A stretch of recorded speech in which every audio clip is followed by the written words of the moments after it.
Welcome back to another quick short tutorial video. In this video we are going to fix watch button missing on Facebook. So it's a very common problem right now.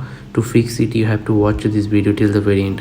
So open your Facebook app, and here you can see that I have no watch button on my Facebook app.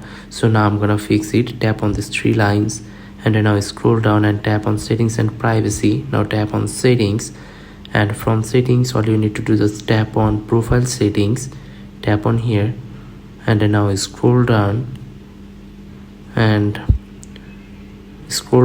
at the bottom you will see an option called customize. So tap on here, and here as you can see that watch button is here.